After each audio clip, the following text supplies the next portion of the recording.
What are some things that are normal to women but mind-blowing to men?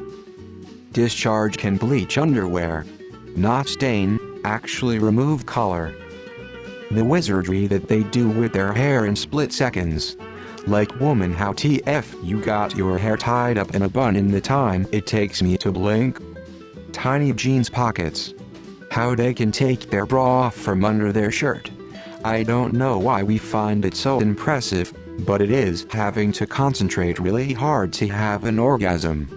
The amount of time it takes to do hair. Don't get me wrong, it looks amazing when done, but the process of a woman getting her hair ready to go out is mind-blowing to me. Washing, drying, styling, etc. I'm sure I've completely butchered process, but I love the finished product and don't mind waiting. Skincare in general, my GF uses lotion even for her feet. I barely use one for my face and she does it every night. That girls start getting verbally sexualized by a certain kind of grown man, commonly around 11 years old. How absolutely horrifically painful period cramps can be. Like can't think straight, vomiting, want to die levels of pain. 3 Advil in 45 minutes can get many of us back to good as new though, until 6-8 hours later when it wears off. EDA, I know this shouldn't be normal, but it unfortunately kind of is. I've also talked to gynecologists about it and there isn't much to do besides take birth control, which I don't like the other side effects of. I also only bleed for 4 days and it's a normal to light flow, so endometriosis is unlikely. I'm also pregnant right now and enjoying no periods. ETA 2, I promise I know that endometriosis exists.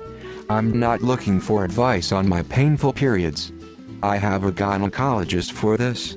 I appreciate the concern and hope for the best for all the other ladies dealing with this. Cuddling. Physical affection from our platonic friends. Some of the men in my therapy group are so touch-starved and it makes me sad that they can only get that from a romantic partner.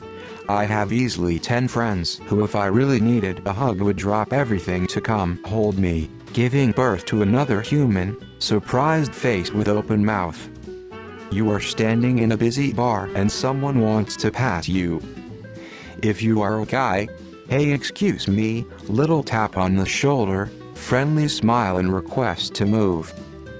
If you are a girl, someone puts their hands on your waist and tries to move your body away. For better or worse, unsolicited attention from the opposite sex. Going to the doctor for a legitimate problem only to be treated as dramatic lying, attention-seeking / depressed / overweight, and then outright dismissed because you are a female. And not getting the help you need. The number of women that have suffered sexual abuse at one point or another in their lives. It is absolutely unbelievable to me, although I know it's true. The amount of toilet paper used. Women and their girlfriends having to track each other on apps after nights out, gym, almost any fucking activity in public just to make sure they all get home okay. Periods high. I don't think I ever seen or knew a guy that had cried in front of another person. So it blew my mind when one of my classmates cried after failing the midterm, but what made it even crazier is another classmate hugged and comforted her. What? Why aren't you in some dark corner crying, avoiding human contact, regularly getting catcalled? Yeah, sure, you might think it's completely innocent, but more often it's degrading and makes women feel uncomfortable.